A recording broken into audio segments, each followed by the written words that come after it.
Hello Mouseketeers, welcome to Mondays with Mickey, and this week we're going to talk about Descendants 2, along with opening a Disney store. So come along with us, I hope you guys enjoy. You've come excited this morning, right? How excited are you? Yes, so you can be really loud, right? How loud can you be? About 100. Okay. I've got some magic words written here on Mickey's magic book. What do they tell me? Let the magic begin. Let the magic begin. I don't know, do you? You don't think you brought enough magic this morning? Not enough. Not enough magic? The light's not turn on. You don't think any of them will turn on? We need the hat. You think we need the hat? Do you want to try one go around being extra loud without the hat? Okay. See what all magic we can wake up? Okay, are you ready? Let's try. 1, 2, 3. Let the magic begin! Ooh. Some of the lights turned on. Mickey's book's still asleep. Yeah. Yeah, you weren't loud enough. Look at that Mickey, he looks asleep. He does look asleep. You weren't loud enough. You're going to have to be louder this time, okay? But you know what was coming next? Yep, Mickey's Sorcerer's hat. And his Sorcerer's cloak. I heard a lot of magic happening out here. I thought maybe I should come out and check it out myself. Yeah. Wow. I feel like I'm a real classic Disney character. Yes, sir. Alright. This time we're going to warm up our magic hands. And we're going to point them at that book and yell those magic words one more time. Are you ready? 1, 2, 3. Let the magic begin! Alright! Good job, Frank. You did. You did a good job this morning. I really appreciate your help. Wait, I haven't taken a picture yet. Come on, just normal, buddy. There you go. Alright. I have Mickey wearing exactly what you got to wear this morning. And I also thought the force was very strong with you. And I have a Star Wars lunchbox for you. That's awesome. What do you say, Franklin? Awesome. Thank you. We appreciate you helping us open the store this morning. We were the only 3 coming. Yeah. Not the only 3, but we're here early. It's like you've spent forever in the mall by yourself. Everyone has forgotten all about the store. Like how it's supposed to open.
Alright, Mouseketeers, I hope you guys enjoyed that.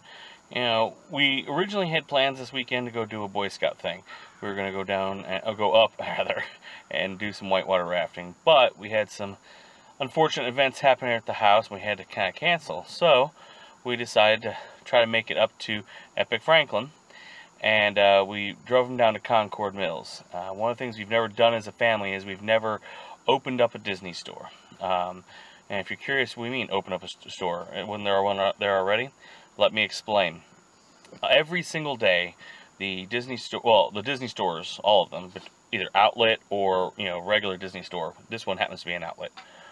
Does an opening ceremony. There's a couple different opening ceremonies they do. There's unlocking the magic, in which the kids are given a gigantic key that they put in the lock and turn, and the ropes fall, and then the store opens up. And then the one we did today, where they use your imagination and waking up the magic as Sorcerer Mickey, as you guys saw. It's cute. Like I said, it's something they do. If there's a kid waiting outside the store before they open up, they'll definitely do the opening ceremony. From what I understand, they still do it generally, even if there's nobody waiting. They might try to pull somebody in who's walking by. I can tell you from our experience, minutes, not even minutes, seconds after we opened up that door, or right as we were opening up that door, kids were walking up. So it was definitely really cool. So if what you saw in the video, obviously they dressed him up as Sorcerer Mickey, helped open the store, and as a thank you, they gave him that lanyard with Mickey, and they gave him a little Star Wars lunchbox. Now, I think the Star Wars lunchbox is not something they normally give. I think they gave it to him because he had a Star Wars shirt on, and they thought he'd appreciate it.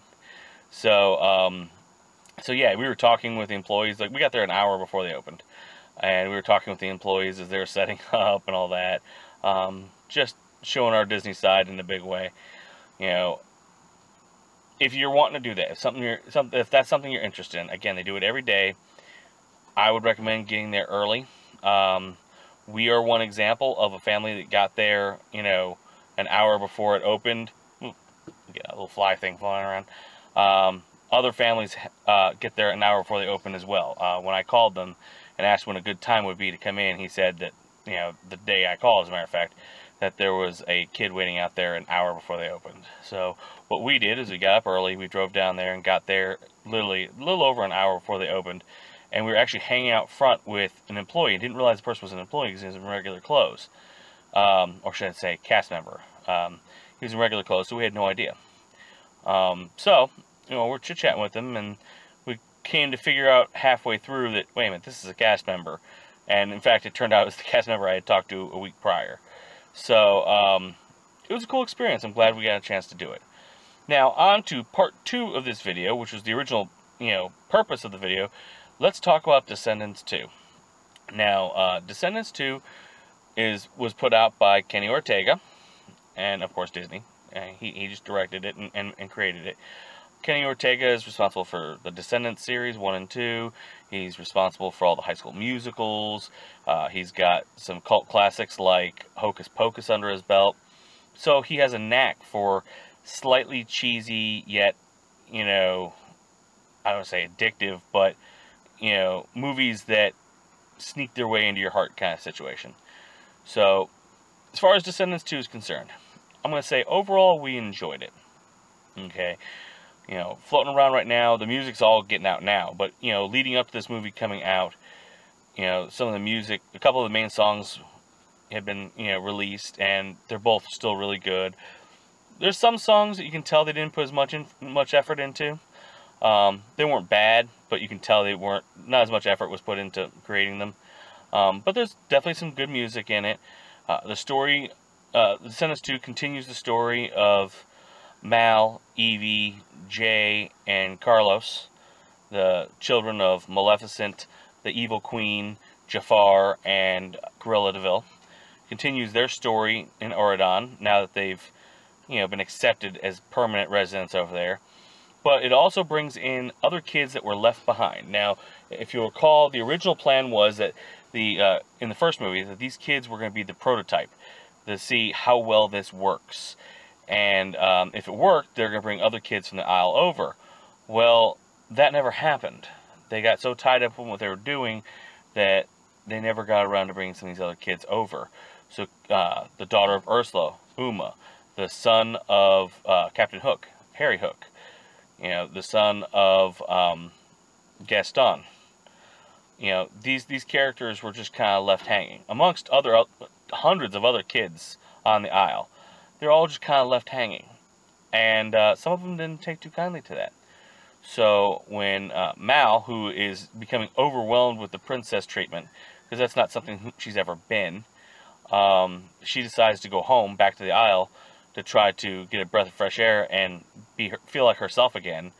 You know, she didn't come home to a warm welcome. She came home to Uma, who had stepped up in her place and kind of taken over her territory, and, you know, pushing back and saying, this isn't, you know, this isn't your place anymore, this is mine.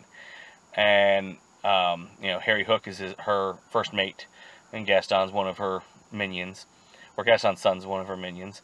I say Gaston's son because for some reason his first name is escaping me.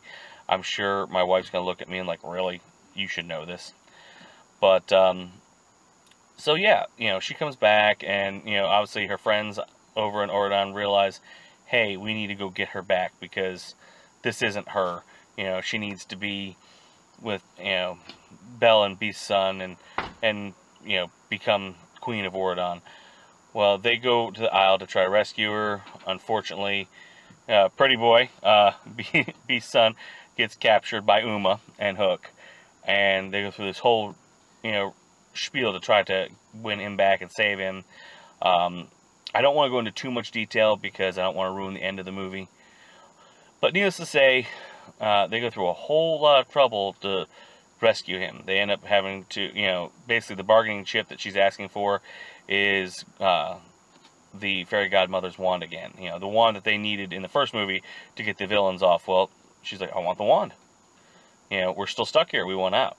And in exchange, I'll give you Pretty Boy back. And so, overall, movie was very entertaining. We enjoyed it. Like most sequels, I think the first was better. But that said, I really did enjoy this. I think they did a better job of focusing in on Evie, which is the Evil Queen's daughter. You know, in the last movie, she kind of took more of a background role. This movie, I think she stepped up and took more of a foreground role. So I like that. You know, just overall, it was a very entertaining movie. Would I say it's, you know, Oscar worthy? Absolutely not. But, you know, it's one of those movies. It was entertaining. I enjoyed it. I have no problem watching it again.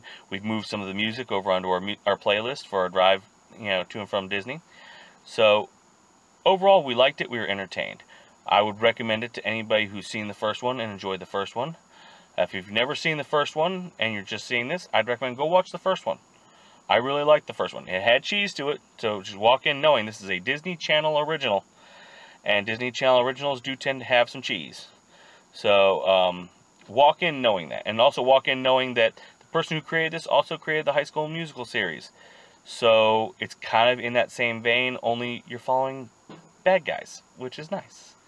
So, my review on it, we loved it, we enjoyed it. I'm sure we're going to watch it again sometime soon. We listened to some of the music today on our way to and from the Disney store out in Concord. So, I hope you guys enjoyed this quick review of Descendants 2, and I hope you enjoyed our trip to the Disney store.